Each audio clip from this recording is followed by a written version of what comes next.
DHCP spoofing क्या है? DHC spoofing ये है कि डीएचसीपी सर्वर के ऊपर एक अटैक किया जाता है और हम उस डीएचसीपी सर्वर की जगह, जो कि आईपी असाइन कर रहा होता है, उसकी जगह अटैकर अपनी बनाई हुई आईपी जो होती हैं वो असाइन करवा रहा होता है क्लाइंट को। तो ये जो सिचुएशन है, this is called DHCP spoofing. ये एक अटैक है।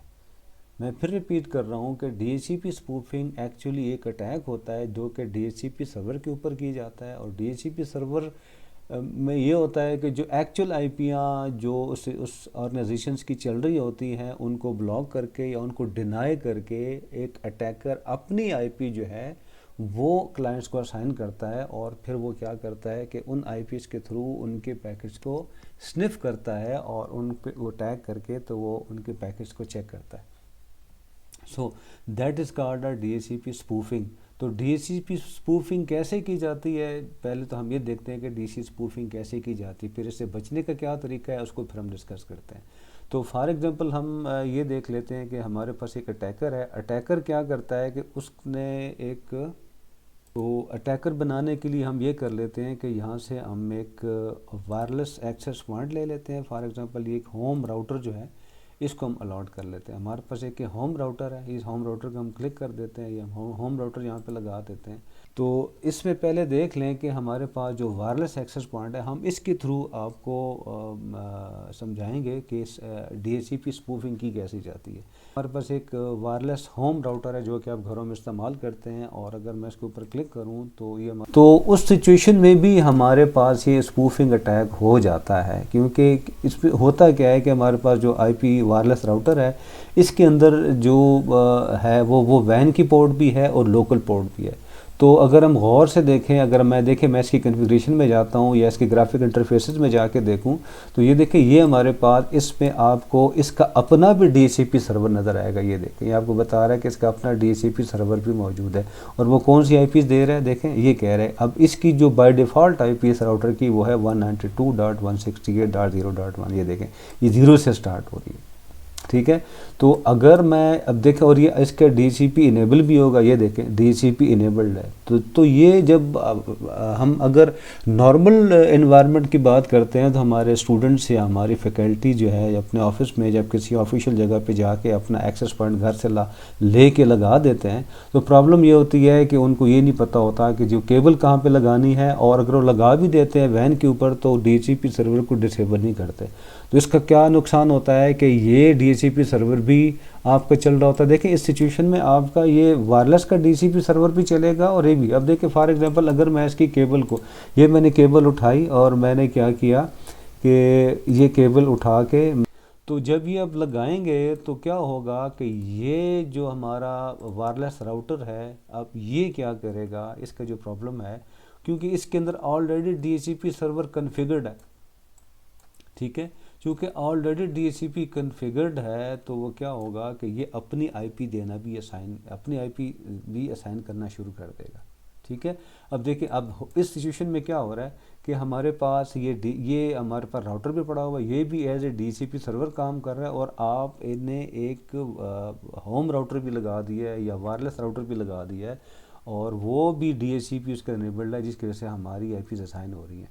तो अब ज़रा देखते हैं। अब फॉर एग्जांपल मैं इसको बंद कर देता हूं और हम इसको ये अज्यूम करते हैं, अब क्योंकि हमारे पास लेक्चर की हम बात कर रहे हैं तो हम अज्यूम ये कर लेते हैं कि हमारे पास ये अटैकर बैठा हुआ है। ठीक है, तो हम यहाँ पे एक लैपटॉप ले लेते हैं और एक लैपटॉप लगा लेते हैं, और यहाँ पे हम लैपटॉप के साथ यहाँ से ऑफ करके ये जो हमारे पास ईथरनेट है इसको निकाल के हम इसमें वायरलेस कम्युनिकेशन दे देते हैं।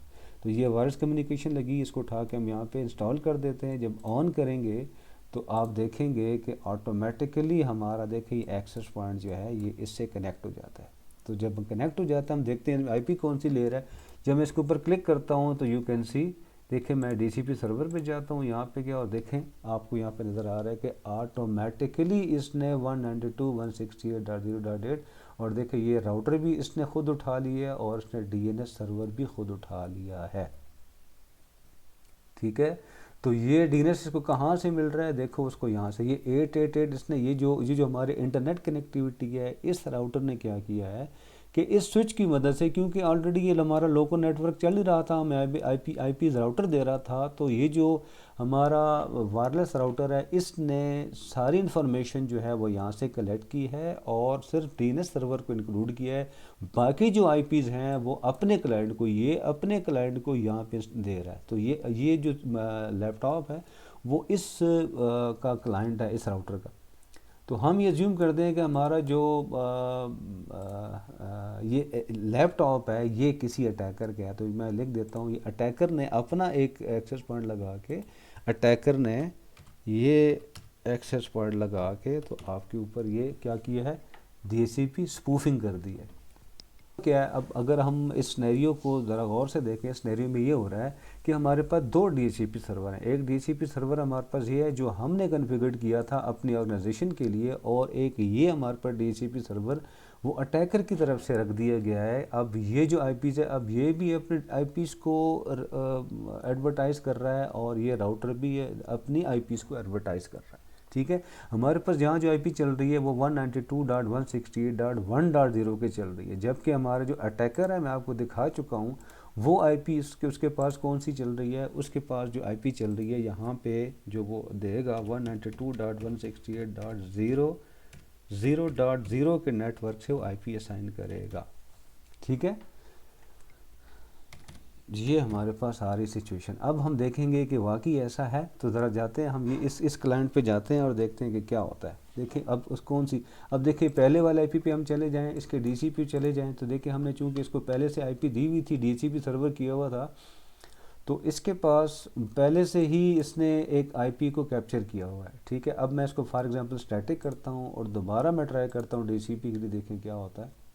ठीक है, अब तो 1.2 है, इस तरह आप 2-3 ट्राइज करके देखते हैं कि इसके अंदर दो हमारे पास सर्वर लगे हुए हैं, तो एक जो राउटर से दे रहा है और एक वायरलेस से दे रहा है। ये देखें हमारे पास अगर इसमें से आईपी आती है तो इट मीन्स कि यहाँ इसको फॉल्स आईपी मिल रही है, और अगर इसमें से आईपी मिल रही है तो वो इट मीन्स के आपको ठीक आईपी मिल रही है। लेकिन ये है कि ये हमारा जो स्विच है, कहने का मकसद ये है कि हमारा स्विच किसके ऊपर ट्रस्ट करे। अब ये स्विच किसी पे ट्रस्ट नहीं कर पा रहा, इट मीन्स के आपको स्विच को भी बताना पड़ेगा कि किस पे ट्रस्ट करे। तो उससे पहले हम ये देखते हैं कि जी वाकई क्या आईपी चेंज होती है कि नहीं होती। देखिए मैं स्टैटिक पे जाता हूँ, दोबारा इसको डीसीपी करता हूँ, सी व्हाट हैपन। अभी तक 192, ये थोड़ा सा टाइम लेगा ही नहीं कि जी आपने फ़ौरन किया एकदम इसकी आईपी अप हो जाएगी। नाउ यू कैन सी, देखें जी इसने आईपी कौन सी उठा ली, 192.168.0.103। देखें 0.103 हमारे पास कौन सी आईपी है, हमारे पास ये 0.0 का आईपी है। इसमें देखिए 888 हमारा डीएनएस और 1.1। तो यहाँ पे भी अगर हम इसको देखिए स्टैटिक करते रहें तो कभी ये आपका गेटवे चेंज होगा, कभी आईपी चेंज होगी। देखिए अब इसका गेटवे भी चेंज हो गया। पहले हमारे पास गेटवे कौन सा आ रहा था, वो आ रहा था 1.1 का, अब इसने गेटवे भी चेंज कर दिया। मैं दोबारा इसको देखिए एक ही सिचुएशन पे रह के, एक ही पीसी पे रह के मैं दोबारा इसको डीसीपी जब करता हूँ आईपी लेने के लिए, तो देखिए कभी ये 1.1 की उठा लेगा, देख ले 1.2 और 255 और 1.1, और कभी ये क्या करेगा कि उस राउटर वायरलेस राउटर्स की आईपीज़ उठाना शुरू कर देगा। तो ये देखें 0.1 आ गया और 0.103।